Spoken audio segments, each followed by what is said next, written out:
TWM podcast.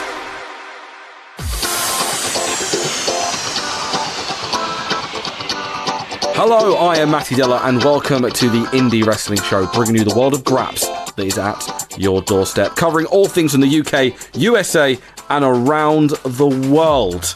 Here on TWM Podcasts, where we bring you all sorts of podcast goodness Monday to Saturday. Apple Podcasts, Google Podcasts, Spotify, Stitcher, Acast, TuneIn, Podbean, and YouTube. It is a brave new era for both us and TWM, but it's still the same. We've still got our same friends. The Babyface app, they're awesome. You can read some of our articles about BritWres on there. It's available on the Apple and the Google Play Store. And of course, Squared Circle Box for 10% off your first order and subscription to the excellent Squared Circle Box. Just use the code TWM News, squaredcirclebox.com for 10% off. I am Matty Deller, and I am joined by my three friends. Some things change, but some things stay the same. I'm joined by my three independent wrestling chums. They are Mike Mears. Hi. They are Reese Thomas. Oh. And she is Victoria Burchett. Hiya. Did you just assume her gender? Oh, sorry. I had a they. I don't know. I don't want to say it is. That sounds rude. Anyway, let's not get muddled up in who is that and this, because we've got a lot to discuss this week. A lot of things we've been to, a lot of things we've seen. And we're going to start off with some things, as I said, some things change, some things stay the same. We're going to start off with a little bit of Fusion action. So Fusion starts off with a recap of that homeless-looking Austin Aries killing Teddy Hart. Then we get Airwolf and Gringo Loco over Injustice. We say it's a match. We'll get to what happens. Injustice have a never-ending chorus line of weapons. They just keep passing them. Oh, that should have lasted the entire match, personally. Don't know about you, Mike. Just constantly just feeding weapons. Just bring a second referee out to check everybody, and there's just a constant line of nunchucks, a knife, a spear, brass knuckles. Grass knuckles as well. Yeah, you know, all of the knuckles. Loco started off well, but a chop on Reed's chest protector was not very effective. An Injustice takeover. Loco then hits a facebuster. Koto cuts off Airwolf. And then we see probably one of the most scariest things I've ever seen. This was horrible. So I looked down when this happened and had to watch it 3 times just to make sure it was what I thought it was. Yeah. Victoria, you're probably the one who watched this the latest. So Yeah. Yeah, this was Gringo Loco that tries to do a double electric chair on Myron Reed and Kota Brazil because they're both small, so they've been picking both up. But the height that is, Kota Brazil goes back and his head just smacks right off the canvas, and immediately he tries to lean up, and he almost does, you know, on No Mercy when the person's knocked out, they're about to say, what's it, KO. He literally looks up and then just falls back down again. He is completely out of it. Airwolf, like, rightly just goes and pins Koto straight away. It was the right call, but that was horrific. That was genuinely one of the scariest things I've ever seen, because he was inches away from Mason taking a 10-foot fall neck first onto the bottom rope. Yeah, so I think at the start of this you said tried to do a double electric chair. I think that phrase, tried to, didn't really go to plan. Yeah. Was terrifying. It was, yeah, like... But I don't want to get to, like, the morbid thing, but, like, Mike, we've seen stuff with ropes go horribly wrong in the not too distant past. So for someone, we saw it also go really, really well when Enzo fucked himself on the bottom rope. And it's like, yeah, those things where you come inches away from, like, because the velocity was coming down, he would have done himself severe damage if he hasn't already done himself severe damage on that bottom rope. Like, it wasn't a clever move at all. But we digress. Injustice attack another ref. Koto seemed fine post-match, but I imagine he is concussed to fuck. Mance Warner brought his Uncle Moon to see him beat the shit out of Jimmy Havoc because he hasn't got the internet. He's a nice guy. Is that Mance Warner? He's also missing the fact that, you know, this is on beIN Sports, not on the internet. Well, no one's told about beIN Sports. Imagine that's the only channel that Uncle Moon gets. He doesn't realise that Mance is on it. Brian Pillman Jr. has propped his phone up really low on a table so he can cut a promo about how Teddy Hart is permanently injured. No, he's getting that reverse MySpace angle, isn't he? So he's going to beat up Austin Aries because apparently Teddy Hart is permanently injured. Meanwhile, at GCW, Selena De La Renta then mugs off the cameraman, Reed Mance versus Havoc, and we see the fucking LA Park promo again. Stop showing us this video. Hey, just in case you'd forgotten since last week when he was crushing him. Yeah. It's just, just in case, I need it 6 more times just to get it in my brain. Now, it's an LA Parks contract. Now, for a ridiculous segment. This was the most 80s TV thing I've ever seen. So the Von Erichs are a local children's hospital. And the Dynasty turn up because they are buying it to turn it into a casino. This was very Scooby-Doo-like. Oh yeah, it was also the plot line to that episode of Baywatch that Ric Flair and Vader are all on. Fucking hell. Kevin Von Erich knocks Richard Holliday's coffee out of his hand. He has a panic attack. And MJF, this is the best line ever, MJF shouts out, "This isn't the 80s, there are laws." Oh, that genuinely killed me. Very funny. Timothy Thatcher over Douglas James. Now, Reese, this was multiple graps. This was just graps from all angles at all sides for several minutes. Yeah, there's two guys going at it. It was, really enjoyed this match. Because I remember Schmitty from the TWM podcast, Paris, said he watched MLW for the first time and he was really upset how Thatcher wasn't getting a reaction. Like, one, they have crowd swinging, so you can't really tell. But at the same time, I felt like the crowd were into this match. I thought it was almost more of a kind of a respectful kind of humming, not literal humming, but like there was a respectful kind of underlining noise of them like just enjoying this match. And I said, like, Thatcher does work on this as kind of this no nonsense, strong style grappler, and he faced this guy Douglas James, who's a kickboxing boy. They also gave him. Like, he wasn't just plain, simple Timothy Thatcher. He had a bit more character to him. Yeah. Which I think helped. So James counters the single leg crab into a knee bar, which was very nice. We saw some strikey boys. They worked the legs. Thatcher locks a half crab in the ropes. James countered an arm bar. James had his arm bar countered into a pair of gut-wrench suplexes for a near fall. Douglas James has an armbar counter into a pair of gut-wrench suplexes for a near fall, but James fights back with some big knees and a super kick for a near fall. James is a guillotine, knee, goes for a... It's weird that he's meant to be like this kickboxing guy, but he goes for like all these like super kicks and this spinny splash. Really just bizarre. Thatcher gets his knees up and then wins with an armbar for the submission victory. Thatcher puts over Douglas James. James puts over Timothy Thatcher. And then Thatcher puts out a challenge for Filthy Tom Lawler for super fight. Not gonna lie, Mike, that's gonna fucking slap. Yeah, it's one of those matches that you never knew you needed in your life, but now you're getting. Jimmy Havoc is annoyed as scarecrows have been put in his locker room. I think anyone would be annoyed if you walked into your room and found scarecrows. I would. They're terrifying. It's like that time that me and... Was it Kyle or was it you, Mike, that ended up rearranging all of Victoria's bedroom teddy bears? It wasn't me. Oh, no, it was me and Carl rearranged them all into lewd positions and left them on her bed before we left. That was fun.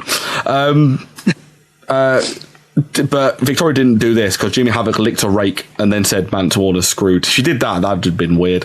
Warner and his trusted whiteboard. He told Lennox to draw a bale of hay, a pitchfork, a pumpkin, and a chair, and a door on the whiteboard in the weirdest game of Pictionary I have ever seen. I'm certain Casey Lennox didn't know what was coming in this promo. And it made it even better. He told Havoc he's coming for him and he's bringing his spittoon with him, which is nice. Then we got Mance Warner defeating Jimmy Havoc in this bunkhouse brawl. This match... No, it was a bunkhouse match. Whatever, same thing. Hey, you said match. It's meant to be a brawl. Can we just get to the point where Havoc does an amazing one-liner that gets picked up on camera? Jesus Christ. It's not bogged down in semantics. Havoc jumps Manch from behind and chokes him with the Old Glory. Barrels of hay, rakes, whiskey barrels. We get a more cowbell chant as they twat each other with it. We then get the best line ever, and I think the thing that we just most associate with Jimmy Havoc speaks for everyone, every wrestling fan, when a fan shouts out to him, "What's wrong with you?" and Havoc shouts out, "Everything is wrong with me." He is a gift to us all. He's the best. Havoc chokes Warner with a rake. We finally get a back rake with a rake, as we all expected. We get a rake handle to the dick, a bionic elbow. Mance then tries to throw a pumpkin, and Havoc ducks, and it hits someone in the first row, which is brilliant. Then Havoc staples Warner in the dick 3 times, and then Tony loses his shit when Jimmy Havoc gets a second pumpkin. Generally, he loses his fucking mind. It's so funny. Jimmy then staples Mance Warner's tongue to the pumpkin in a spot that I could never get tired of. I love when they do the tongue spot. It's really funny. Mance loves doing the tongue spot. Mance DDTs Havoc into a pumpkin and gets the knee trembler for a near fall. Man gets a second ring board and a few chairs, but Havoc Germans into a bale of hay, which I'm not sure whether that would hurt or not. I don't know. A DVD for a board for a near fall. Havoc staples Mance to the board by his tongue. Mance then throws a pumpkin, superplex through the board, and a big lariat for the win. This was a really fun match. Really, really fun. We've been moaning about MLW over the last weeks. This is what we want. We want the big, silly matches with Mance Warner in them. They're always fun. I already went, "Wah!" when they did the tongue to the pumpkin, and again with the board thing. Don't staple people's tongues to things. No. Who hasn't, after a few drinks at a Halloween party, stapled their tongue to a pumpkin? Can I just ask as well about the pumpkins? It's not Halloween for another month yet. I don't know why. Are they in season now? Yeah, because it's autumn and farms. Yeah, they are having more baby pumpkins. Yeah, they are in season. They are. When a mummy pumpkin and a daddy pumpkin love each other very much. I think they scare each other very much. Jimmy Havoc then shanks Mance Warner with some barbed wire to close the show. Is this gonna? I'm hoping this leads to some sort of barbed wire related match between these two, because that just seemed a bit weird that at the end of the match he just shanked him in the head with some barbed wire. But it's like, why not use the barbed wire during the match, Jimmy? Why not use the pumpkin? Why not wrap the barbed wire around the pumpkin and murder him with that? Impact Wrestling, and I'm not gonna lie, this was a really fun episode. Really liked this. Really, really enjoyable. Yeah, I agree. It was a lot of fun. And I didn't think that before when I knew what was going to be on it, but here we are. Yeah, like the stigma of a wrestling wedding sometimes gives you a bit of the fear when it comes to the show, because I'm trying to think of wrestling weddings that were entertaining. Of course, you have the archetypal, you have the classic, which is obviously Macho Man and Elizabeth. Triple H and Stephanie, the first one. Not Triple H and Test. Stephanie and Test. With Triple H. Billy and Chuck was quite a good one as well. I was just going to say, because Triple H and Steph was quite one-sided. Yeah, that was... the only thing that put up any much of a fight there was Vince trying to fuck up the pedigree. Try best his efforts. But this was really, really fun, and it wasn't fun because of like drama and stuff. There was a bit of drama at the end, of course, or a big bit of drama at the end, of course. But it was very well put together, and it was a very Impact style, like little pre-record, and it just worked really, really well. But we'll get into that later. We've actually told Reese is on the last 10 minutes of Impact. We've told him no. Come back when you finished it, so he'll be popping in halfway through. He'll come back in and watch the whole of the wedding bit before you come on, because generally that's the best part of the show. Not saying the show's bad, it's just the best part of the show. We open up with a relationship retrospective of Brian Cage and Melissa Santos, and then we have Josh Matthews and Don Kellis in their finest, as everyone coincidentally seems to have the same sign in the same writing behind them. What a strange coincidence. It's almost as if, again in Vegas, the same person wrote the signs. Yes. Someone's just made their way through a whole bunch of Sharpies backstage and handed them all out. I think we know, really, if that's where Sign Guy Dudley lives. he's working backstage at Sam's Town. They have this person, Gabby Loren, who then, they start the show, goes, the wedding starts in under 2 hours. And I was like, so when the show is over? Well, if she'd have said it 2 hours at that point, I'm like, what, are we going to watch the wedding on Twitch? It's like, stay tuned in to Twitch for the wedding. We gotta go! We're out of time! Tune in to Thursday Night Wedding! And then she interviews Gail Kim about bouquets, and Gail Kim seems to forget that she's married for 30 seconds. She goes, I catch bouquet. Oh, wait, I'm married. Oh, and I was just, what the hell? Do you think that's because Tessa Blanchard did murk her husband, though, earlier this year? It's like, I need to get married again, because Tessa Blanchard stole my husband's masculinity. LAX music hit, and I generally groaned. I was like, oh my God, this is the 7th time that they're saying goodbye. Did you not know this was coming? No, I didn't. I completely forgot about this. I've seen this. But it was Ethan. First of all, what I loved about it was you only saw Ethan Page. Because I thought Ethan Page just came out on his own because Josh Alexander refused to be a part of this. Which wouldn't surprise me. Which is him just dicking about dressed like LAX. But Josh Alexander is there as well. The North cut a very Imperium-style promo saying that the mat is sacred and everyone's beneath the North. And then they also say that they're the one and only tag team champions, a la Chesney Hawks. And they will be better than everyone else. It was a fun promo because I was just like kind of dressed in LAX skin. He's like, I look ridiculous. I look so stupid. This is the only way I'm going to get on TV, get mic time if I dress like an idiot. Conan comes out and tries to bury them like he does with Selena De Laurenta in MLW. But the difference is the North are actually good on the mics. They just counter back with, you guys are hoes. You guys are like a bush league, and they're like, we're the champions. So, what are you saying here? This makes no sense. It also highlights the difference between putting on a live promo and a pre-taped one. Yes. Conan brings out RVD and Rhino, and they have a fight. And that leads to RVD and Rhino going over the North, because you need to get that hot young ECW talent over, brother. RVD and Rhino are in early control, but the North isolate RVD. RVD hits a big leg kick, but fuck that, because Don Callis just out of nowhere just goes, a little bit of the bubbly. Which I genuinely bust out laughing. But Don, he took so much happiness in doing it as well. Yeah, it's like he knew, he purely did it to pop two people. One of them in Canada and one of them travelling around, probably in the Washington DC area at the time. That was all he did it for. But everyone else just loved life. Just made me laugh. Not the first time, if that makes me laugh on this show. Very, very funny show. Rhino hot tag, he cleans house. Rhino hits the gore, but goes for the gore, but gets a super kick. RVD and Page, nasty fall to the outside. Alexander goes for the belt, but Conan kind of pulls the belt away from him. Distraction leads to the gore. 5-star frog splash for the win. EC dub, 1997. With this, and based on something that happens later on, it looks like we're going to get a 3-way for the tag belts, I would guess, at Bound for Glory. One would assume. Well, you realistically should have. You wouldn't have the tag champions lose for no reason. So this has at least got to lead to a tag title match in some way, somewhere. Garma Singh tells Rohit Raju and Raj Singh that they have humiliated him in recent months, and that's why he recruited Mahabali Shira. I was like, fam, you've humiliated each other for months on end. Gamma warns them if they don't start winning, he'll replace them. And I was just like, can't you all leave? Yeah, can't we replace you with, I don't know, the besties in the world? Keep Mahabali Shira. I like Mahabali Shira, but the rest of you, just go away. You've got go away heat with me. We then go back to the wedding, and Reno Scum roofie Eddie Edwards for a reason.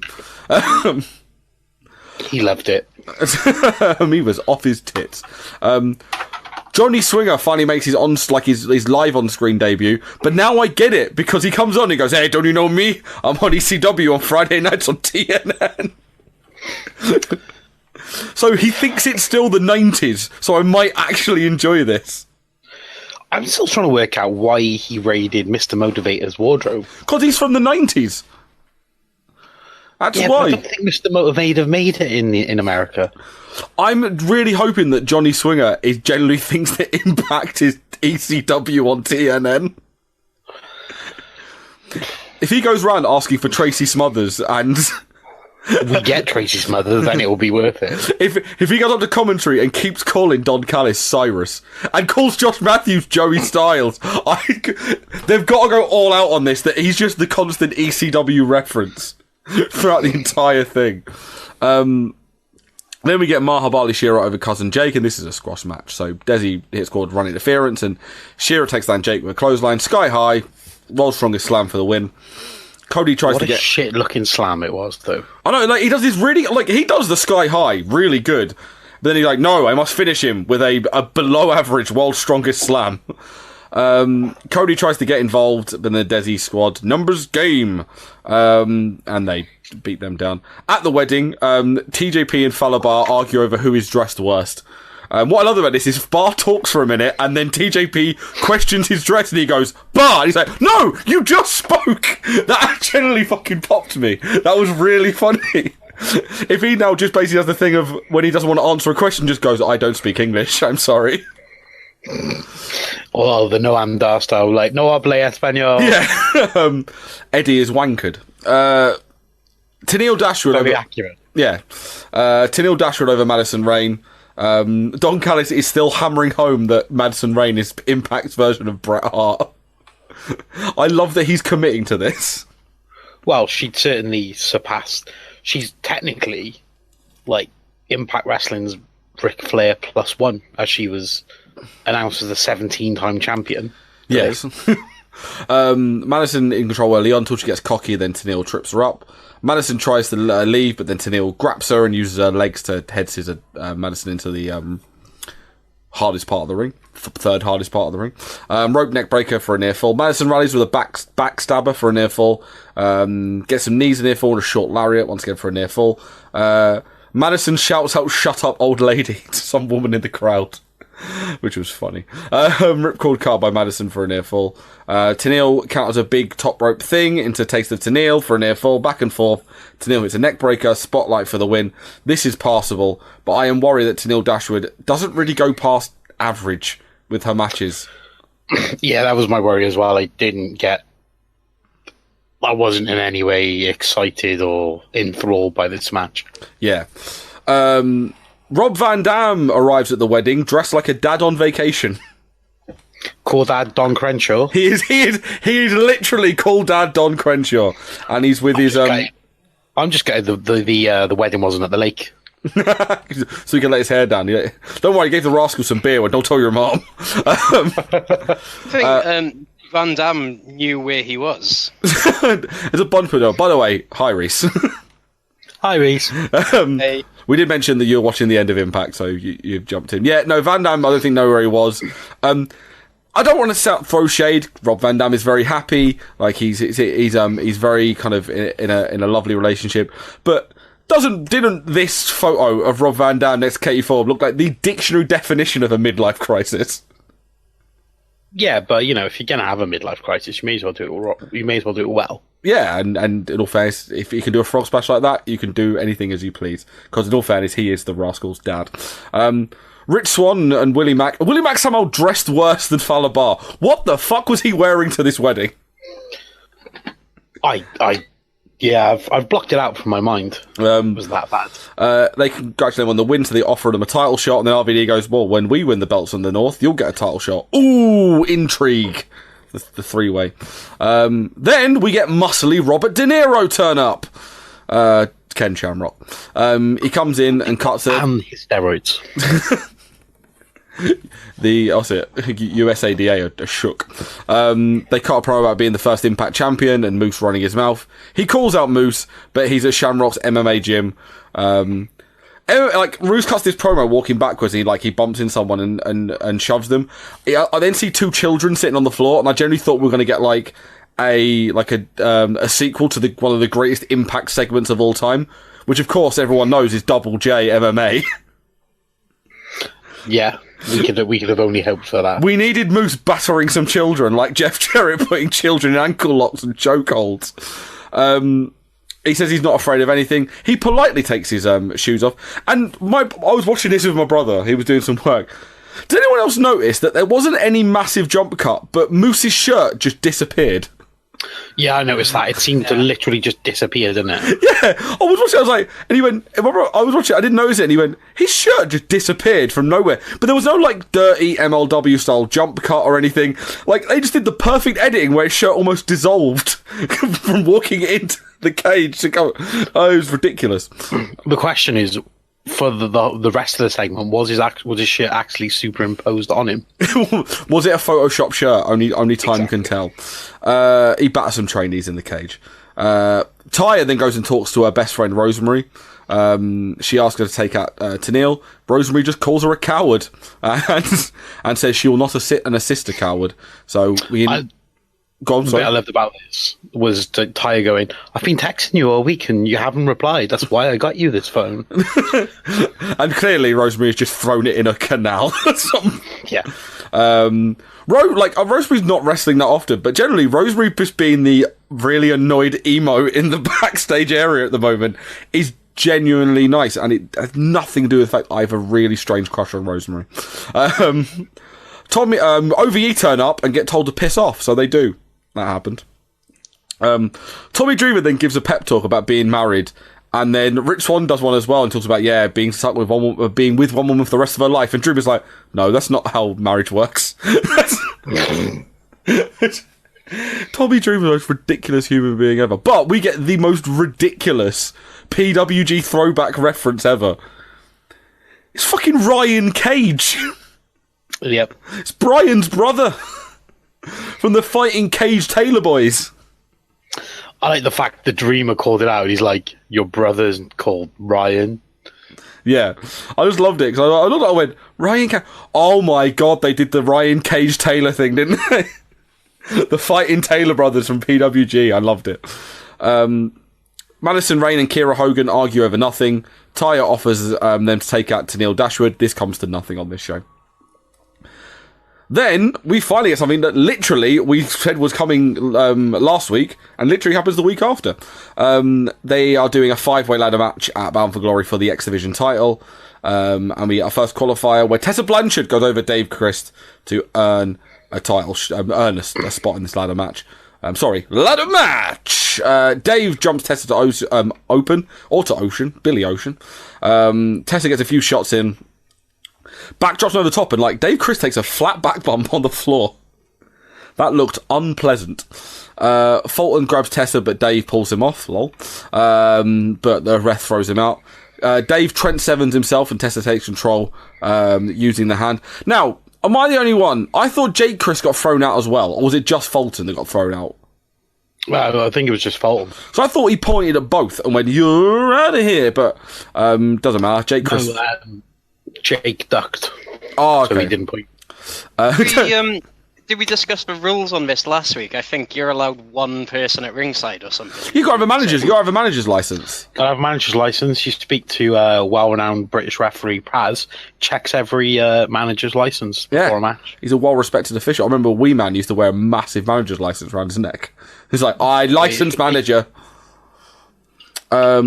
Jake Chris runs interference so Dave can take control. Dave spits in Tessa's face, so Tessa kicks the shit out of him. And then back and forth, Tessa hits a buzzsaw DDT. For the win, she qualifies. She's winning the X Division title at Bound for Glory, isn't she? Of course she is. Yeah.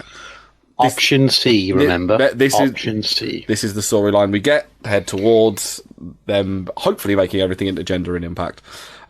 Jake tries to twat Tessa, but Tessa twats him back. She goes for Fulton. Generally, I've not seen that much height on a chokeslam since The Undertaker used a chokeslam X-Pac back in the Attitude Era. The height he got on those chokeslams on Tessa Blanchard. Yeah, it almost went as high as Sergio Ramos' penalty. Was almost as high as RVD earlier in the night. Almost as high as Rich Swann was.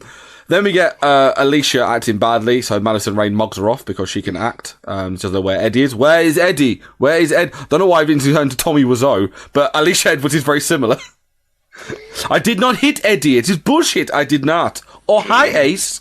Ace Austin turned up and fills in the groomsman. Right. Well, he saves the day. He does, because he's a hero and totally not a sex pervert. Let's talk about this. Genuinely, one of my favourite segments of the year. Yes. This was amazing. And we said this before, obviously, Reece, you were watching the end of the show before jumping in, that wedding segments in wrestling are very hit and miss. There's a few big ones that come to mind. We mentioned Billy and Chuck, Triple H, Stephanie and Test, Macho Man Elizabeth, but a lot of them end up being quite cringe. This one was definitely not cringe. This was hilarious. It was all done very tastefully as well. It was, really Yeah, yes. When we start off with the Rascals being off their tits, it is done incredibly tastefully.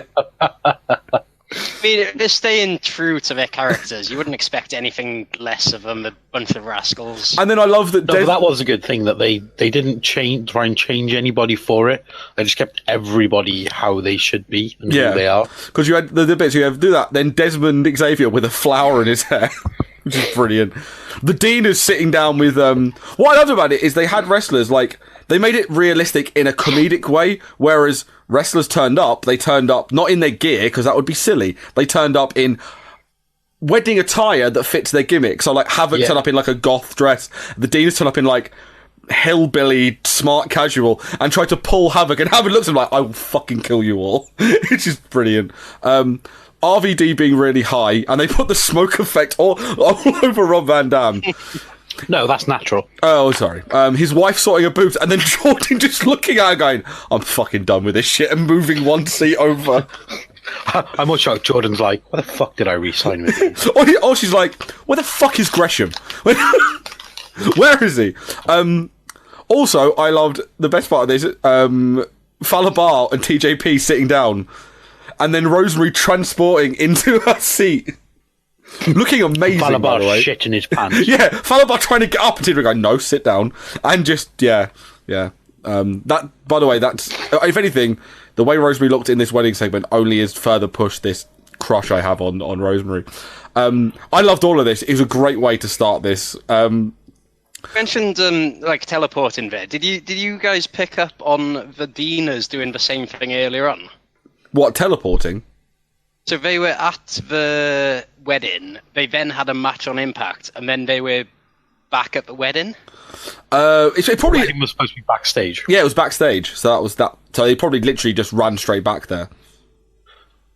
A little chemical shower, little spray. It's the Deaners. They probably didn't spray, but you know, They didn't spray. It was just a wet wipe and job done. Ryan Cage does the speech thing, and then Taya immediately interrupts just to put herself over so she can complain about the wedding decor. Like, do you have any objections to the wedding? No, I just want to say that I had nothing to do with any of this, which killed me. She did plan a bomb-ass party. She did. This bit, I genuinely burst out laughing out loud because this was such an unnecessary dig. And this was so Ethan Page knowing it would annoy David Starr. Or David Starr would get a pop out of it, either way.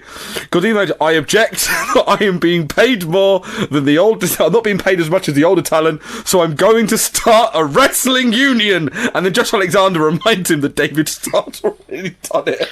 I'm adamant this was him trying to pop David Starr. Yeah. I love it. I'm going to be the first wrestler to start a wrestling union. Josh just goes... No, someone's already done it. Oh, well, don't. I love when he goes, Rob Van Dam agrees with me, right? That I shouldn't be paid less than him. And Rob Van Dam just looks at him and he just looks at him, doesn't make any reaction. And then Ethan goes, yeah, see, he agrees with me. Which is brilliant. Eddie Edwards turns up drunk off his arse and voms on the priest and then twats the priest. And then Dreamer breaks the fourth wall by going, can we finish this wedding before we go to commercial? Yeah, there was a couple of those moments from him, though, wasn't there? Yeah, and then he goes, we'll call for anyone, lists all by name, even a minister, and then this amazing tracking shot to the door. Did someone say minister? And his father, James Mitchell. It was brilliant. He then does the most sinister vow reading of all time, to the point where he's giving Melissa Santos his hotel key, being like, are you sure you want to marry him? And she goes, yes, I do. And then the bit that topped off, I now pronounce you by the Church of Satan, Drew was there. Oh, and the state of Nevada. I love this. This is generally one of my favourite wrestling weddings they've ever done. This whole segment killed me. It was so funny. I like the fact that they just...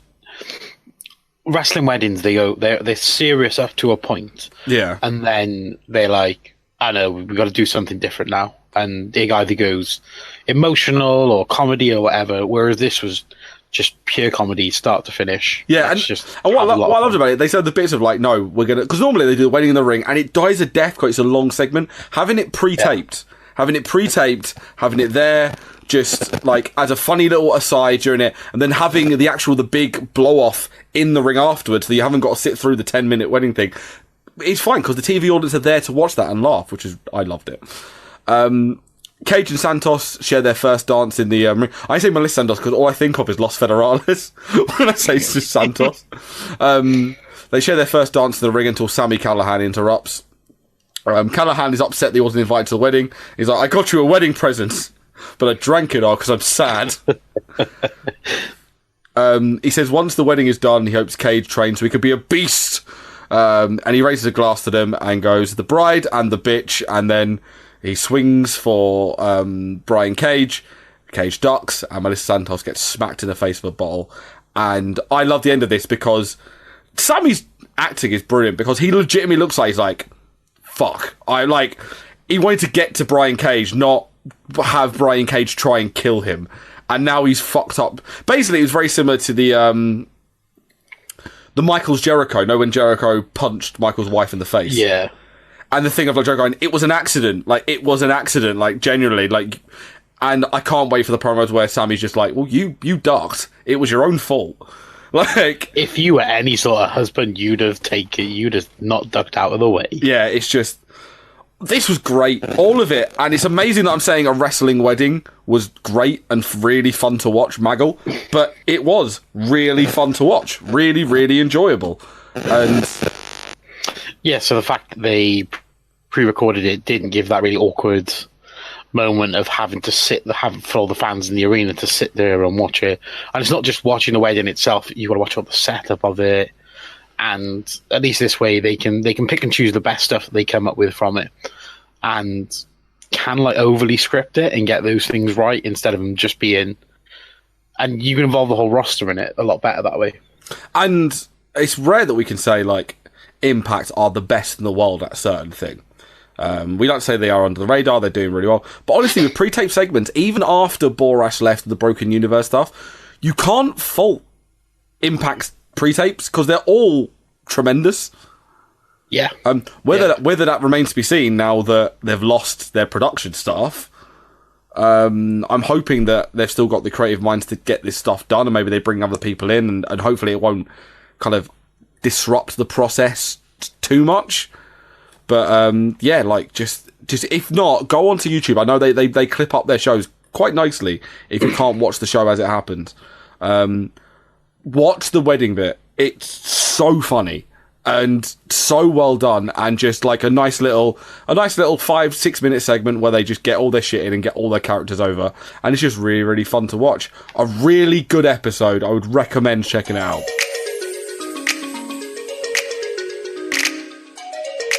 Hello there, just letting you know that the cast is brought to you in association with the Babyface app. Want to find wrestling shows in your area? Do it on Babyface. Want to know where your favourite wrestlers are wrestling next? Do it on Babyface. Want to bring back Ligero and Dave Mastiff as the Origin Banter Edition? You can't sadly do that on Babyface, but you can check out their win-loss record on the Babyface app, available on the App Store and Play Store. Also, we are brought to you by Squared Circle Box, a monthly professional wrestling subscription box filled with mystery goodies from around the wrestling world. From just £25 a month, you can get t-shirts, signed photos, DVDs, books, trinkets, doohickeys, it's got it all. Sign up before the 21st of each month to get that month's box. Do it now at squaredcirclebox.com and use the code TWMNews for 10% off your first order. That's TWMNews for 10% off at squaredcirclebox.com. Do it now.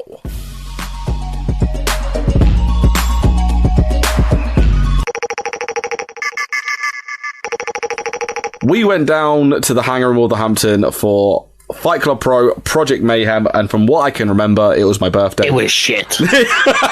It was a big bag of dicks. No, it was very, very fun. And there were some very, very good matches, particularly talking about, and we'll just talk about it now, the Cage of Death House, which may have been one of the most surreal spectacles I have ever witnessed live. I don't know about you guys.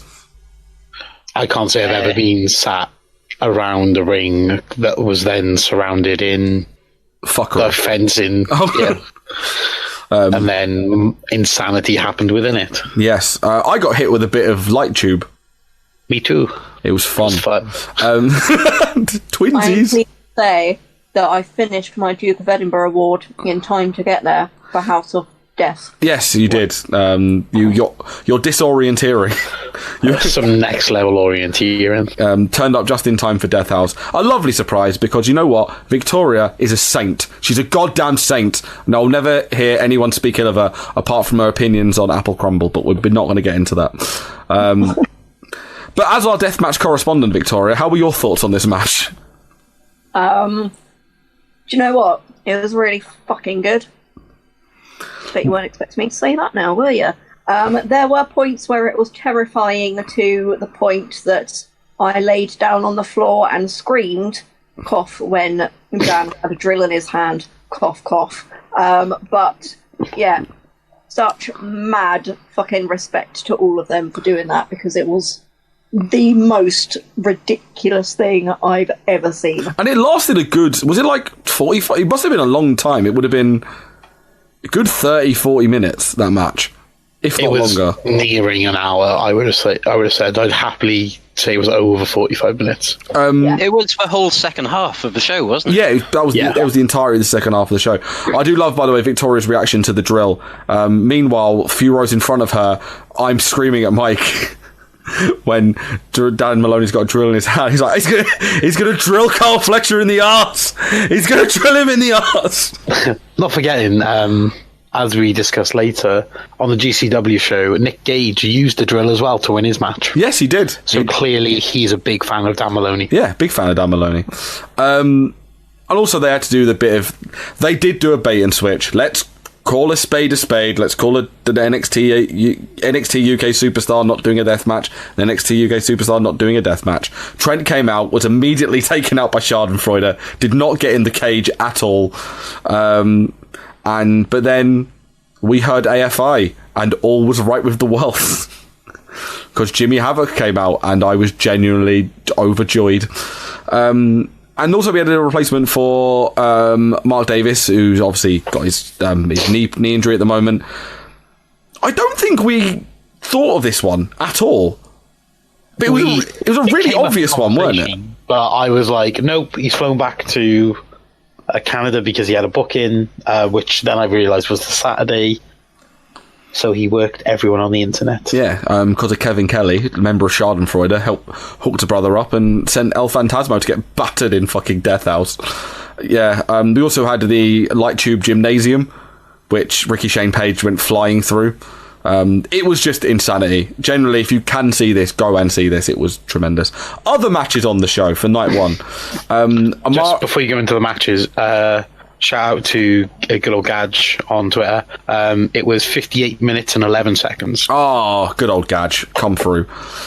Just before you move on as well, I was just going to say, at the time, I was quite shocked that the person that had finished the match with the least amount of blood on them was Jimmy Havoc. He has to always just do the opposite of what everyone else thinks, doesn't he, Jimmy? You think I'm going to be covered in blood. In reality, I'm going to be relatively clean. Amari, Jordan Devlin and Travis Banks defeated the Rascals in a really good sprint to open the show. Yeah, that was super quick, but like all the great high spots got in and they seemed to have a lot of fun doing it. We got all the poses from Amari, Jordan Devlin and Travis Banks. They were all about the bants and mocking the Rascals. Then we got a four-way where Jim Hunter mugged off Fraser Thomas. The he is on just immediately interrupts him, doesn't even let him finish his sentence. And what I loved about it as well is that Fraser looked annoyed. And was it Shay who was refereeing this match? Yeah. Shay pissed himself laughing at this. Him getting interrupted by Jim Hunter. We had him, we had Danny Luna, we had a debuting Chris Ridgway, fresh from his tour of Noah. Mike was delighted to see Smash Mouth. Oh, it was so much fun. It was the excitement levels were off the charts. Like they created new charts. Don't be that I was standing behind you guys, stop laughing at that. But Matty, you seemed pretty excited. I love Chris Ridgway, yeah. Just Mike, just like a statue, just like not moving, not reacting at Just all. giving him the thumbs up, going, yeah, Riddy, get in. But someone we all for love it, and a man who, I say a man, a boy, a waif of a lad by the name Definitely of a boy. By Joe Nelson, had a breakout weekend, starting off with this 4-way. He's a bit good, isn't he? He's old Joe Nelson. He isn't very hench. He got an E in French. Joe Nelson. Whoa. Yeah, I'm a big fan of his. I know I've seen a little bit of him, but he's fucking tremendous. I feel like we will mention this later on when we go into Attack, because she wrestled there as well. But Danny Luna, land on your, please land flat. Danny Luna on your 450. Please land flat. Please land flat. Did she land flat? No. God damn it. Genuinely, just stop, Ples. Emotional plea. We then had the Medusa Complex defeating the besties in the world via pinfall, which is just all things to all people, Victoria. Medusa Complex, very good. They are very good wrestlers. They are good at the wrestles. The best in the world, also very good, but it means we get to sing Savage Garden. Yes. I can imagine that was beautiful. It wasn't as beautiful as if they'd have won the match, because we would have got to sing it twice. But did they sing at the end anyway? Yeah, we did, but sometimes it's not always nice to sing your favourite songs when you've lost. Yeah.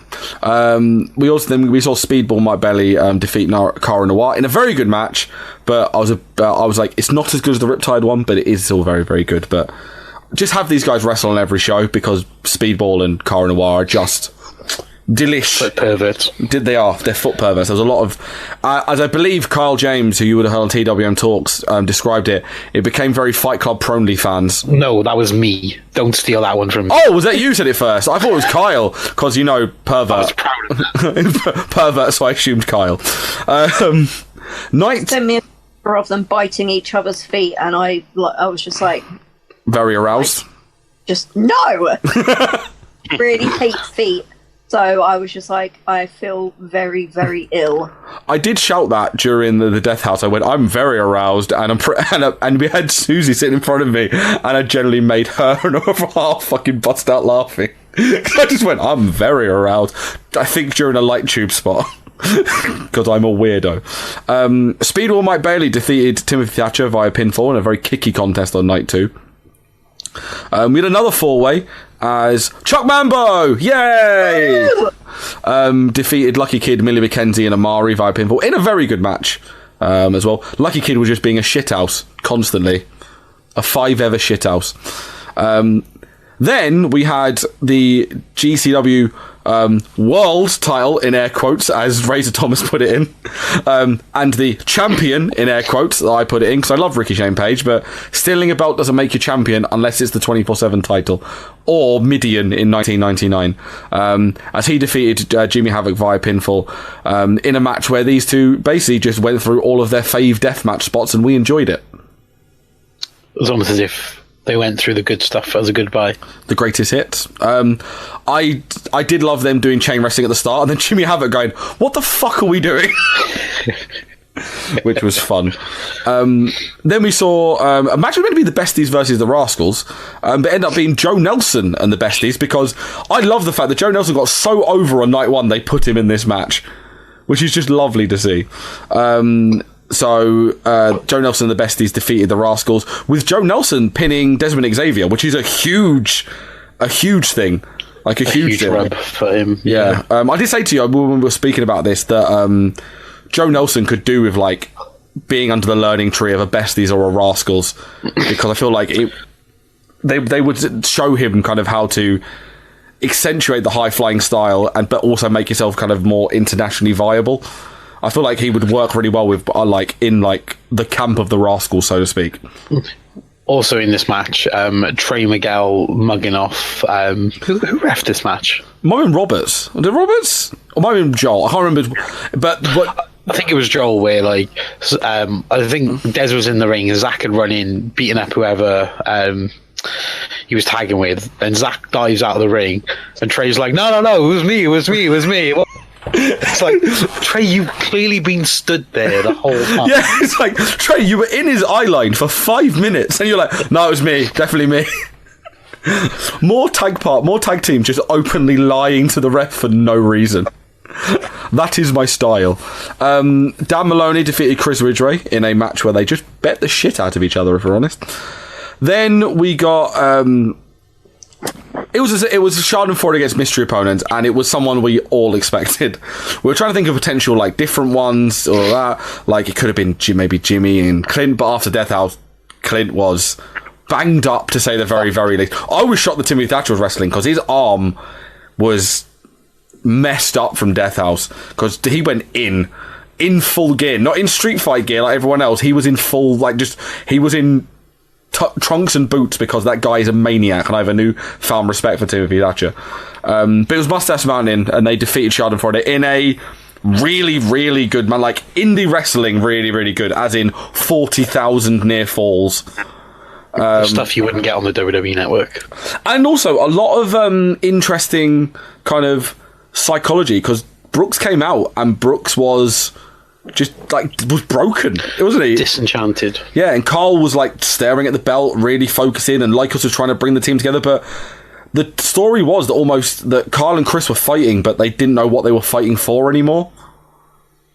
That's a very accurate description. Yeah, so Mustache Mountain pulled off the win, and then the end of the show was They were almost like the last stand as well, weren't they? Yeah. Because you think Thatcher lost in the opener, then Lucky lost as well. Mark's and injured. then it was just as down well to these two. So they all come in the ring. Brooks and Fletcher leave the belt in the middle of the tag's belt in the middle of the ring, and then Mark puts the world title down. They bury it under the flag, and Schadenfreude are done with Fight Club Pro, which is... They won many battles, but lost the war. Yeah, a lot of people didn't like... I saw some people saying that Fight Club Pro have just made a booking decision that makes no sense. But I think people are saying it makes no sense because they've never seen it before. They also forget the fact that this whole storyline was like the biggest thing building for like the last 18 months or so in Fight Club, and it raised Fight Club's profile like massively.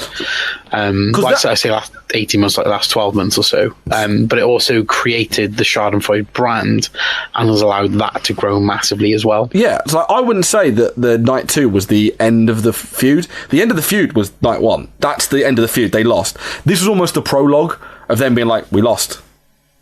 Here are all of our wares. We have no reason to be here anymore. Why would we want to be downtrodden after losing to Fight Club Pro? Fight Club Pro won. And then Brooks put it on Twitter. He's like, we tried saving Fight Club Pro and no one wanted us to do it. So good luck saving yourselves. So maybe Schadenfreude to come back as against a bigger bad down the line. That was my immediate sort of thought. Yeah. And like, what bigger evil is coming? We shall see. The Cabal. Orange Cassidy, he's gone evil. Evil Orange Cassidy. Pumpkin Cassidy, he's scary. Pumpkin Spice Cassidy. Oh, God. So, Orange Cassidy, Miko Satomura, and Eddie Kingston have been announced for the Infinity Tournament for not next month, in 3 weeks' time. This month now, yeah. And one would imagine, unless I'm mistaken, the Infinity Tournament might be for the belt now. I don't think they've confirmed it, but there is no champion. Can you be number one contender to somebody who isn't even a champion? Maybe they can wrestle. Well, Vacant is now available in the UK. We saw him wrestle, so that's very true. Maybe they have to wrestle Vacant. He's currently the champion, right? Yeah, he's not only, he's the Fight Club Pro. No, actually, Fight Club Pro Belt's won, so he's the Fight Club Pro World Champion. Yeah, this is true. So the winner's going to face Vacant, and that match 7 stars already, I'd imagine. Game Changer Wrestling, something we're going to cover a lot more on the Indie Wrestling Show, purely for the reason that it's fucking brilliant. They had curtain call this past weekend saying farewell to 3 of their stars as they head off to pastures new in AEW, that being Jungle Boy, Marko Stunt, and Joey Janela. Really, really fun show. Really, really enjoyed it. Yeah, it was a real great show. I love the vibe of I can't think of the venue name. Oh, the House of Independence in House of Independence, Asbury Park, New Jersey. Yeah, it's just a real great vibe to that sort of show being in there. Crowd loved everyone in it, so It was perfect. We started off with Jungle Boy over Jake Atlas. Really, really good match between these two. I've not seen a lot of Jake Atlas, but every time I've seen him, he's been a star. Fantastic. Yeah, he's waiting to break out, isn't he? He's either going to get signed in the next 2 months, or he's going to make such an impact over the next couple of months that he's going to stay on the indies for next year and then sign with someone. Yeah. He has either sign with someone or Bowler 2020 winner written all over him. Well, I don't know if you saw, but Saturday's Ring of Honor TV tapings may have had an appearance from Jake Atlas. Oh, the poor fool. The poor misguided fool. We had Marko Stunt over KTB. It's a good little contest. They had a botched finish at the end where I think it should have been. I think everyone thought it was 3, and it was 2. Yeah, I thought it was 3. I was like, that was 3. And they were like, no, that was 2. And I'm like, no, it was definitely 3. Then we get to the match that me and Mike have been waxing lyrical about for the last 24 hours. Tony Deppin over David Starr. Yeah. So good. So good. It's not ridiculous how good it was. It was just, I don't mean to sound like one of those people, but it's like, in no way was I surprised that it was going to be that good, because everybody knows how good Starr is. And if you can't have at least a decent match with Starr, you probably shouldn't be wrestling. Yeah. But Tony Deppin's been legitimately tearing it up, and now he is full time as well. It's why he's in GCW. He's becoming the standard bearer for GCW. Yeah, he's always becoming a bit of the gatekeeper for GCW at the moment. If you're a deathmatch boy, or you want to do deathmatch, you go to Nick Gage. If you want a strong style wrestling contest, you step in the ring with Deppin, and David Starr brought in. I want to see that match again. I'm hoping a Progress or a Fight Club Pro bring that over. Anybody bring Deppin screams Fight Club Pro to me. Yeah, he screams Fight Club and Attack. Yeah. That's fine. Is that because Attack is closest to you? No. Basically, he screams Fight Club and Attack because of Chikara and GCW. Oh, as comparisons. Yeah. That's where he does a lot of his work to. Would just fit both vibes. That's just the reason why I think it. But Attack is somewhere that I think he would just fit. Nick Gage defended his GCW title, whether he had it or not. It was a normal contenders match. I love this. We keep going back and forth because you are hammering home that RSP is the right champion because he has the belt. And I'm like, no, that's not how it fucking works. Also, Nick Gage, MDK. His name is on the belt. I think Nick Gage's name was on the belt before RSP put it on the belt. No, Nick Gage's name was never on the belt. RSP is on the belt. So there's 2 things now. So his name is on it, and you work in schools. If a name's on a jumper, that's who it belongs to. And he has possession of said belt and has taken it now overseas. So of course. But also MDK all fucking day.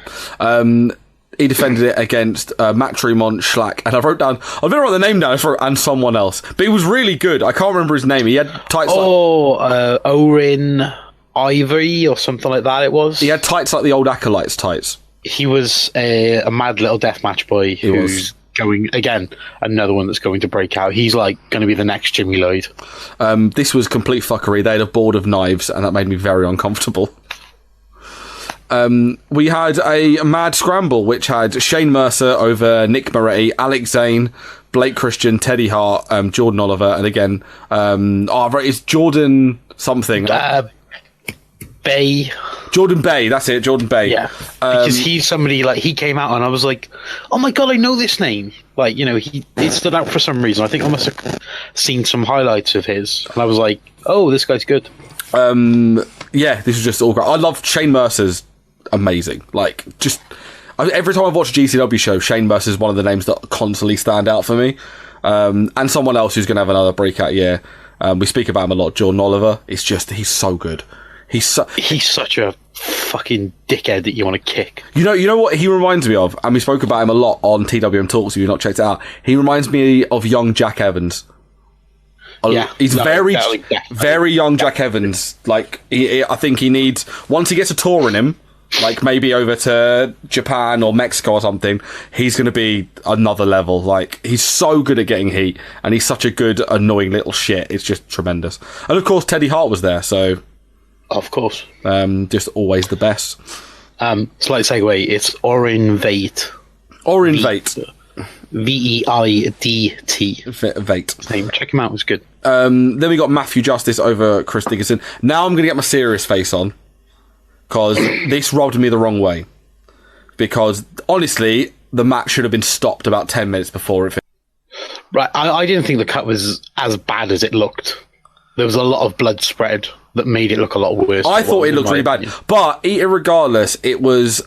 He went back of his head into the lip of the ring, and I felt like, I know it's GCW and all this stuff, but just...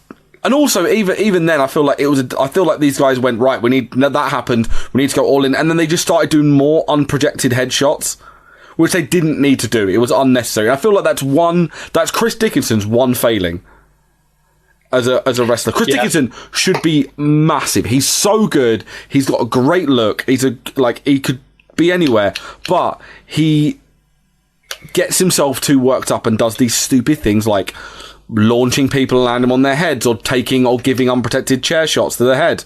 And it was just hard, like, for me, and I'm like a deathmatch guy. I like watching death matches. I have no problem watching death matches. This got hard to watch after a while, because it was just, let's see how hard we could hit each other in the head over and over and over again. And what we know now, compared to what we knew way back when, it's just, you watch it and it's hard to watch after a while. Honestly, compared to what we know now, compared to 5 years ago, is drastic. Yeah. Let alone, 12 years ago. Then we had Superhuman come out. By the way, I love that the show opened with a Superhuman. That video was brilliant. Tremendous. And he come out to do his first ever live stunt, but then he was interrupted by Ethan Page. Fuck this shit. On the subject of Superhuman, did you see the video package that was on sort of like in between? Yes. Halves? So you saw him running to the branches. Yeah, that was so shit. That was so shit, but so funny. So then we got Orange Cassidy defended the honor of Superhuman in a match as ridiculous as you expect. And once again, Orange Cassidy changing wrestling, giving us the most logical counter to a catapult I have ever seen. Firm footing, sturdy footwork, that is. I'm so excited to get to see him in a month's time. I'm genuinely so excited. It's like it's like 3 weeks. I know, but if I say less than that, I'll generally start screaming.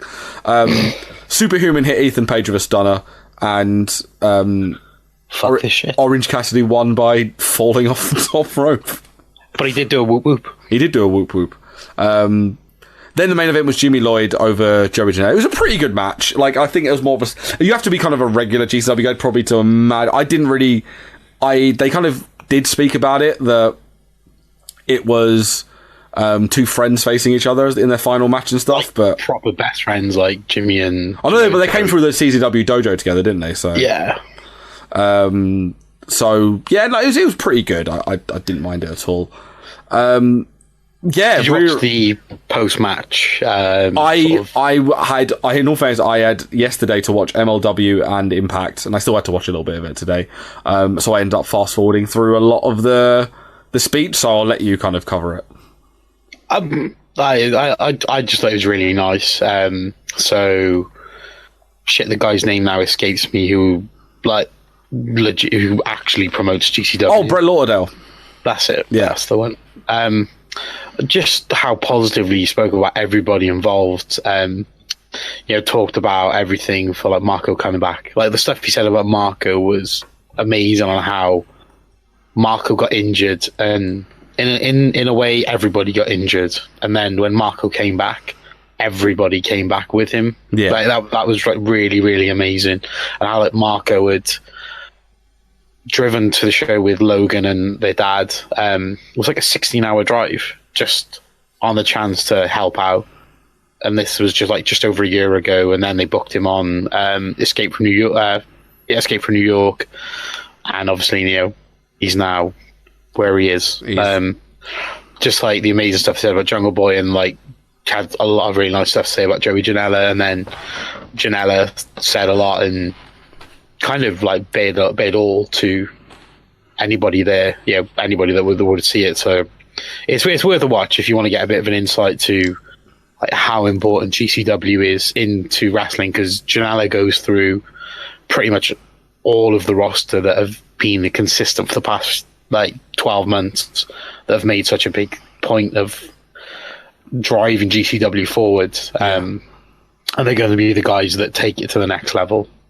I also think that one of the next upcoming shows they've got is Nick Gage versus Jake Atlas for the GCW title, which I'm generally intrigued about. If you want to check out any GCW, it's on Fight TV, and that's how we watch it as well. So definitely. I think it was, what was it, $13.99, and I think that's dollars as well. So yeah, it's about £10. Like it's a really good show. Quickly talk about Attack while we're here. Regaining unconsciousness.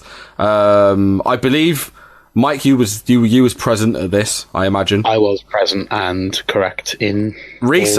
Oh no, you are now. You're not based in the in the Welsh area. He's a Midlands boy. He's a Midlands boy now. 0121. He is. So speaking of the 0121, segue. Representing Reese, I've heard that Reese is now the manager of the 0121, the Attack Pro Tag Team Champions. I am the Bill Alfonso of that team. I thought he was more like the director of operations. Just sends them out onto their. He's the Mr. Fuji of the 0121. They defeated the Lost Supervisor. They defeated the Lost Boys, Rufio and Joe Nelson. It's been a hell of a weekend for Joe Nelson. We spoke about Fight Club Pro earlier and his little coming out party there. How did this match fare? It was really, really good. The past 3 Cardiff shows have all had like incredible matches to open with sort of like unestablished talents. Well, like Darius is now an established talent in Attack. Like Rufio's just finding his feet, and same with Joe Nelson.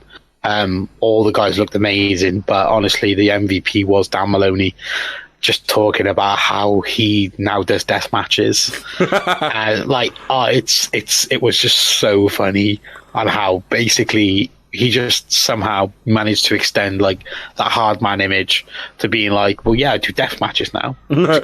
On bare hard, isn't it?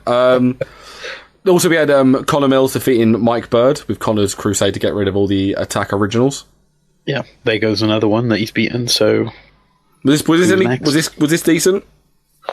Yeah, it was really good. It was very hard hitting and very, very loose on the rules. There was nothing that could have got DQ'd, but it was a grudge match. So they really got into each other. It was a really good match. Grudge matchu. Then we had two debutantes from was it America or Canada? It was America and the Canada. America and the Canada. Please tell us. Yeah. So Cody Lane, never heard of, but has a lot of energy and really, really solid moveset of moves, which very much interchange well together.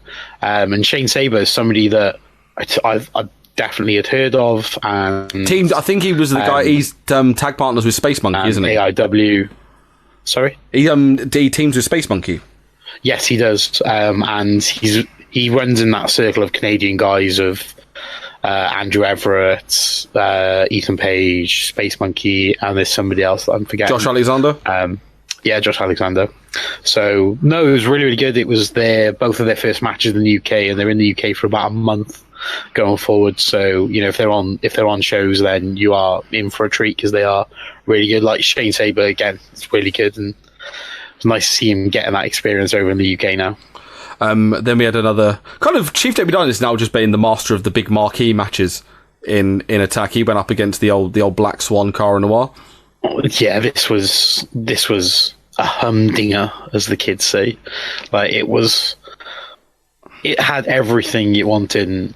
Like they had a match last November. Was it? Yeah, it was November. It was the main event of the Walkabout show. The Walkabout show. And like that match to me felt a little bit on it flat because champion versus champion, so you've got to do something that doesn't make either champion look weak. And they did a title change on the 24/7 in the middle of the match, and then they restarted the match. So to me, it was really disjointed. I just didn't really enjoy it, but they blew everything out of the water with this match. It was just phenomenal. The near falls were insane. My heart was in my mouth, and yeah, this got a standing ovation. It was more than worth it.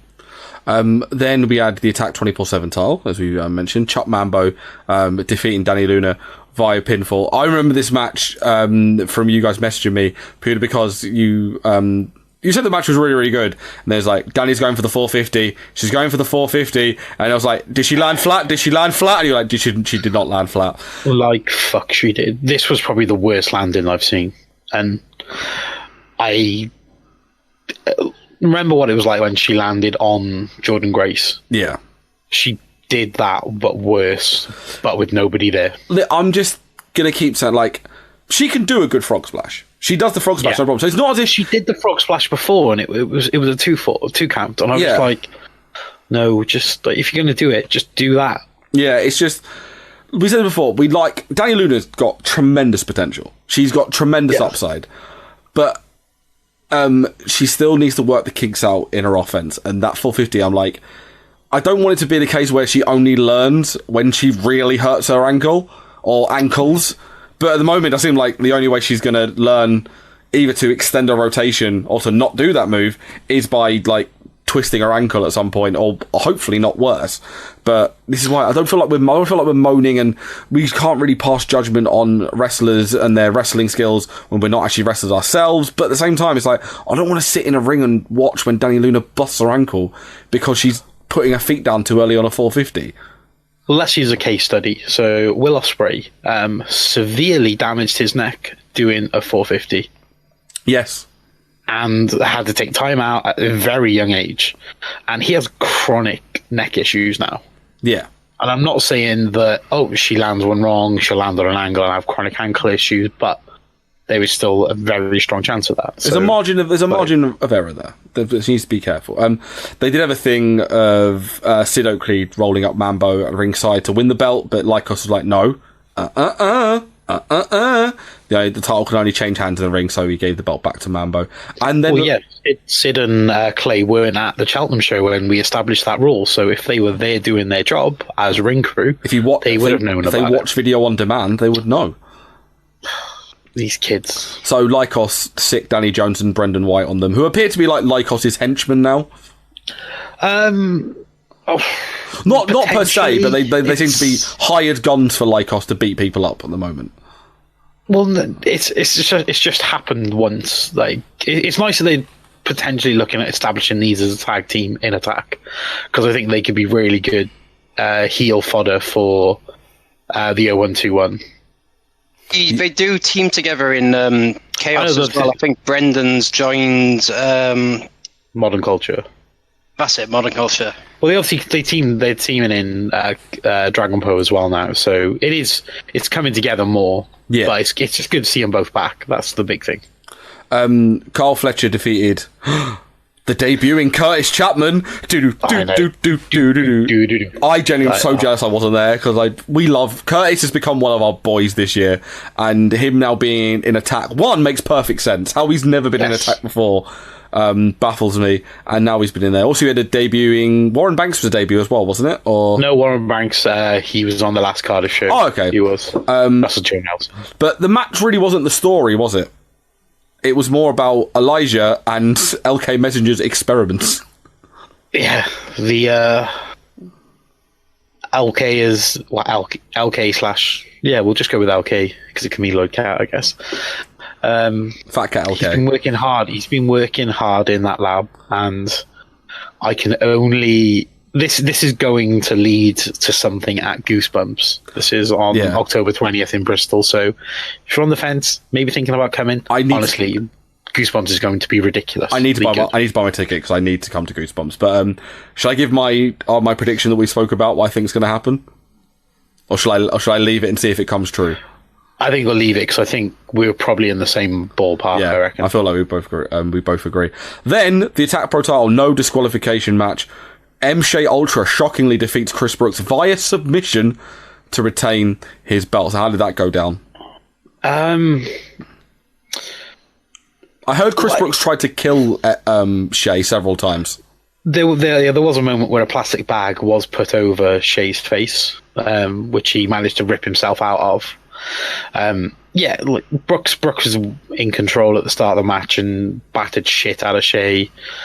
And, the match was quite back and forth in terms of spots, and somebody would just reverse a move and then they'd have their sort of playtime with the instruments around the ring that had been brought out and that were under the ring already. But Brooks was about to win, and we then get the rest of the Cabal come out, but not the GOAT. Bloody GOAT. So they then all start beating up Chris Brooks. Then we've got Kyle Fletcher coming out to ringside to help him. Then the rest of the locker room empties out and gets rid of the rest of the Cabal. Kyle was still at ringside, but eventually he didn't get involved. And then, eventually Shea did tap out Chris Brooks, which it was just very, very odd. It was a really, really good match. Don't get me wrong. Yeah. But it was one of those really, really strange feelings where I knew that Chris Brooks wasn't going to win. Yeah. But it still was a very strange feeling afterwards. Big story for the NWA. Of course, we knew that they were doing the TV tapings, which were yesterday or the day before. But they've announced kind of their whole show plans at the Hard Rock Cafe in Atlanta. They announced that NWA Power, or the way it looks like when Jeremy Clarkson goes, Power! Power! It'll premiere next Tuesday, October 8th, at 6:05, baby! Eastern time. But if you are in Britain, it's actually good news. You haven't got to stay up that late. It's only 11:05 p.m. So if you're one that doesn't need to go to bed before 11, you can watch NWA live, the debut episode. It's going to air for free on YouTube and Facebook for the foreseeable future. NWA owner Billy Corgan said at some point they won't be able to run this way forever, and they're going to look to get some sort of television deal. So, well, we need something to fill a gap for Ring of Honor. It looks like it's going to be the National Wrestling Alliance for a bit then. We're at least going to give it a try. Yeah, I'm generally intrigued. I've seen the clips of it, like where they filmed it. They filmed it like in Atlanta, like public access thing, and it looks like the old NWA stage and stuff. So I just hope it. I haven't seen anything. If it looks like Memphis style, then I'll be really happy. It looks like if you've seen, you see the old interview stage with like Shivani and Ric Flair. Yeah, they've made it look like that. Ah, cool. Yeah, it looks really cool. Like I do like it. New Japan. Really hoping with Corgan in charge, he manages to get the music rights for like some major songs, like he did when he was. He just got all the rights to all of his songs and all of his friends. So if maybe NWA to be very 90s noughties grunge heavy. It sounds like. It's about another thing that came out of this press conference is Corgan saying that they were open to working in partnership with any promotion except for Impact. That made me laugh. So petty. Just made me giggle. That was brilliant. New Japan Pro Wrestling had their Fighting Spirit Unleashed tour in Philly, New York, and there was a third one. Yeah, Massachusetts. Taige Tori had his retirement ceremony in New York City, because that's where he lives now. He's lived there for a while. Yeah, he's been there for a while. So he would fly over to Japan for the tours, which is just insane. And I think he's basically, doesn't he just help run the New Japan office in? Yeah, he does. So he's like very, very competent English speaker. He's like the US talent liaison. He's like the middleman. Yeah, he's like the middleman a lot because he sits in on like more or less all the business dinners and can speak both Japanese and English, obviously superbly well. Kenta, who's now dyed his hair blonde. Yeah, he did that a couple of weeks ago. Then he's on OG. OG Kenta was blonde, wasn't he? He had the dark hair, the blonde hair rather. Defeated Yoshihashi to retain the Never Openweight title, so the darkest timeline did not happen. The GOD over Roppongi 3K to retain the IWGP tag titles, and then there was Ambulance Gate. Yeah. Conspiracies! Did the WWE block an ambulance from arriving? No, an ambulance got stuck in New York traffic to the shock of fucking no one. Yeah, there's been a couple of different reports about what actually happened. Well, I've only heard that the ambulance was they were waiting for an ambulance to arrive because New York State Athletic Commission states that you need to have an ambulance in the there to run a kind of a combat sports related show. So I don't know what you've heard. Well, in the arena at the time, the fans were told there were technical issues. For starters, Yeah, they technically didn't have an ambulance. all it sounds like, it certainly sounds like there were issues with the commission. There was something. Maybe they just looked at Yoshihashi and were like, "We're not letting him wrestle. We've seen what happens." We will only let you take him to the ring if he comes down to the ring in a helmet of padding, so he doesn't hurt his head again. The stupid fuck. I've heard a different story again to that. What I've heard was that they phoned the ambulance company. And it was cancelled, supposedly, on the day. Someone had phoned up and cancelled, but it wasn't anyone on the show. Conspiracy. Yeah. Vince McMahon wants to ruin New Japan. Also, I love the idea of re-saying an ambulance company. Surely that would be a hospital, wouldn't it? It's privatised in America. Yeah. I just love the idea of hello, ambulance company. Would you like an ambulance today? DDT Pro Wrestling, the DO Grand Prix 2020. They've announced the 14 compares for this, which runs from November 29th in Yokohama to the finals on December 28th at the Korakuen Hall in Tokyo. Now, I thought, because the reason we bring this up is Chris Brooks has been announced for this. So Chris Brooks is in the DDT equivalent of the G1. But apparently the final group match is on December 14th and the finals on the 28th. Is that correct, Mike? It's either the finals, either the group match, so to speak, is either the 14th or the 18th. It's one or the other. But there is a gap over Christmas. So Chris Brooks will be back for Mistletoe. Hopefully. The people that have announced, we've got Konosuke Takeshita Hiroshima, Daisuke Sasaki, Tetsuya Endo, Somei Takao, Yukio Sakaguchi, Yuki Ueno, Naomi Yoshimura, Yoki Lino, Kaisuke Ishii, Bull James, which is a random one. He's been doing a lot in DDT. Has he? Past, 12 months or so. The aforementioned Chris Brooks, Masato Tanaka. I want Chris Brooks versus Masato Tanaka so much. I hope that happens. And Chishiro Hashimoto. I hope we get Chris Brooks versus Hashimoto as well. Riptide. They're a thing. They are doing the Brighton Spirit Weekender this weekend. Not one, not two, but 3 shows over 2 days. Victoria will be there, mainly because it's literally 20 minutes from her house.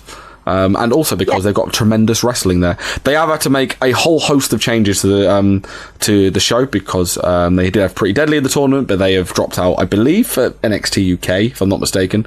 And they've had to switch some stuff around, so they've switched some tournament matches around. But if anything, the show's still very, very good because on show 1 you've got Big Swole versus Chikara, which I'm very sad that I'm not going to see because I love me some Big Swole.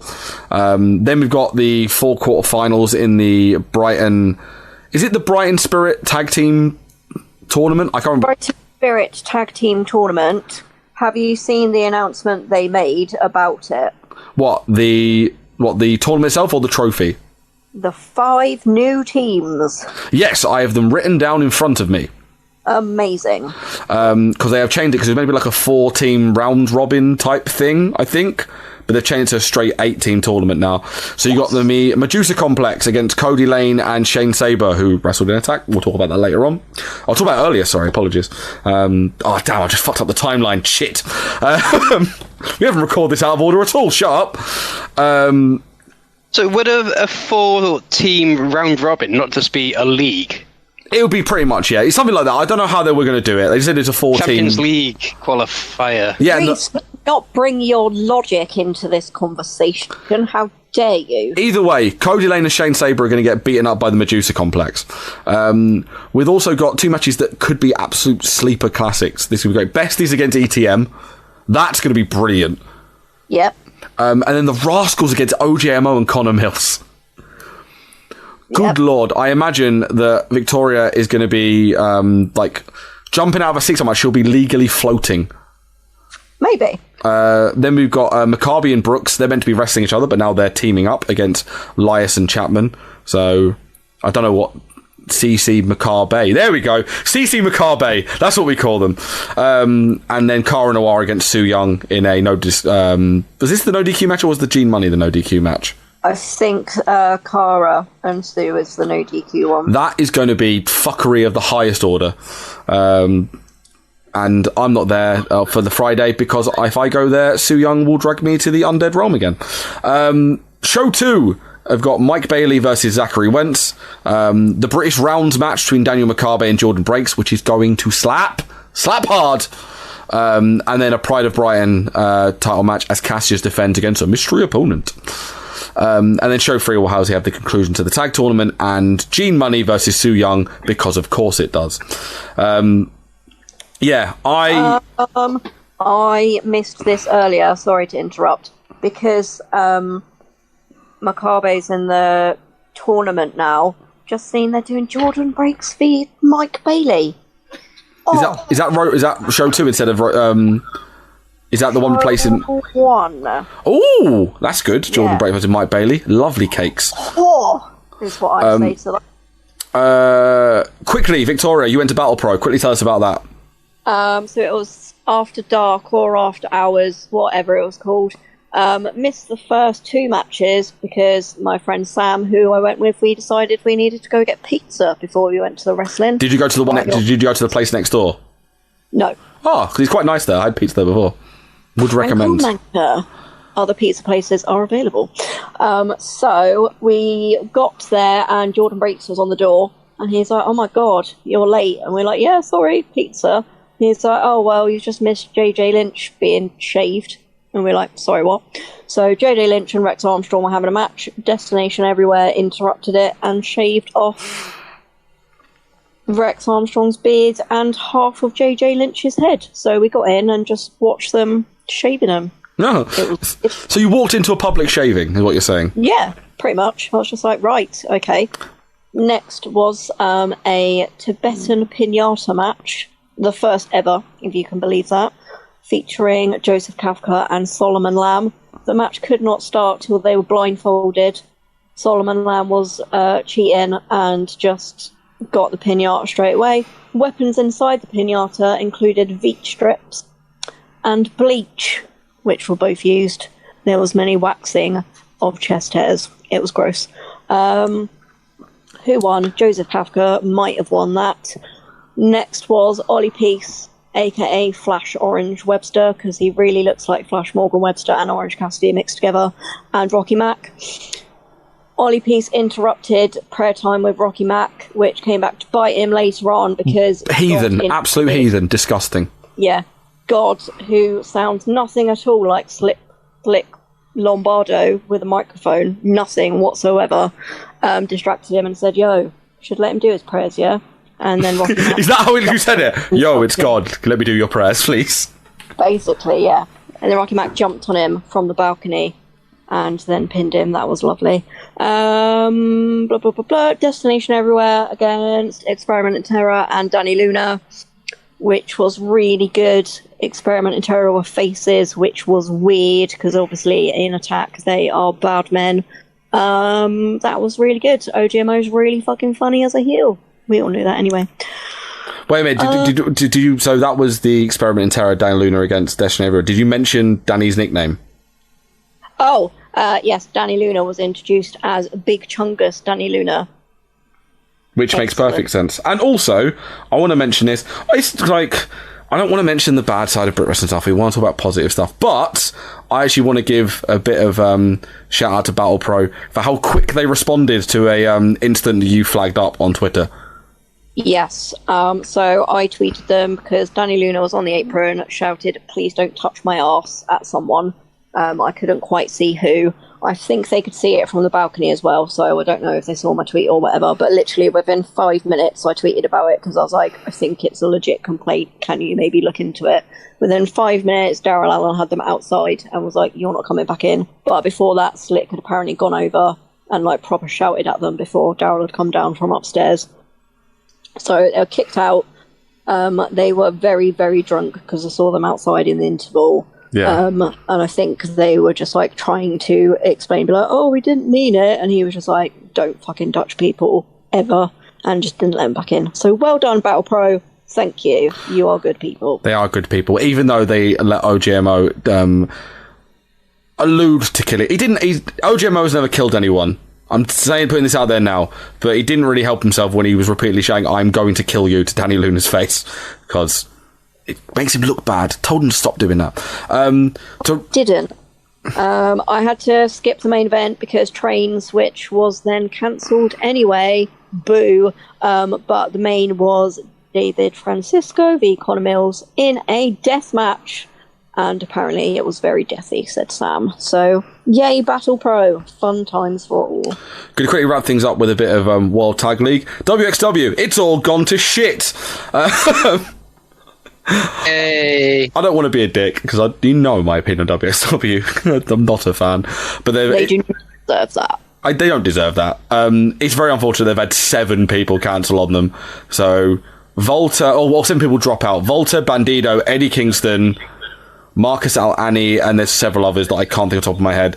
The show seems to be... Mark Davis, oh yeah, of course. And it seems anything that could go wrong has gone wrong. I hope they have a very successful 3-day show. It's just very unfortunate and needed to bring it up. You're at TNT tomorrow as well, Victoria. Yes, I am. Watching the wrestles.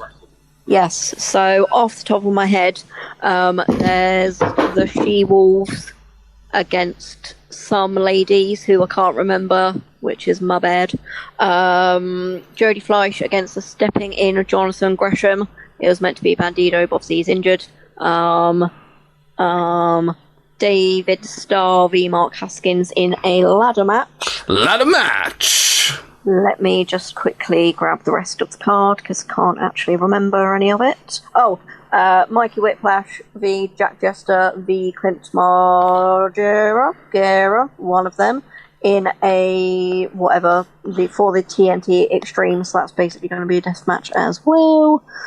What else do we have? Casey Owens v Millie McKenzie. That'll be good. Yep. OJMO v Flamita. Oh, yeah. That's a tasty biscuit. Yeah, and Kings of the North return into action after one of them was injured the other month, versus the UK Hooligans. Right, so I think we've pretty much covered all things indie for this week. If you want to get in touch, Twitter, Facebook, Instagram, at TWM Wrestle. We've changed it now, so remember that. It's TWM Wrestle now. Subscribe to TWM Podcast on Apple Podcasts, Spotify, Stitcher, Google Podcasts, Podbean, Acast, TuneIn, and YouTube as well. On TWM News this week, you can check out Paige's Project Mayhem review. Absolutely fantastic. We've got loads of AEW coverage as well, as AEW goes live tonight. We've got 5 things we learn coming from Neville tomorrow. And we'll be live tweeting AEW as well. Just quickly do social medias. Michael? At Tony_Deppen. Victoria? At Victoria070591. I still love that you are still unsure the end of your Twitter handle. If you made it more simple and less complicated, we wouldn't have this problem. Reese? It's Reese Teddy. At Matty ID, we are at TWM Wrestle, as we said. This has been the Indie Wrestling Show. Go support your local wrestling, and we'll be back next Wednesday.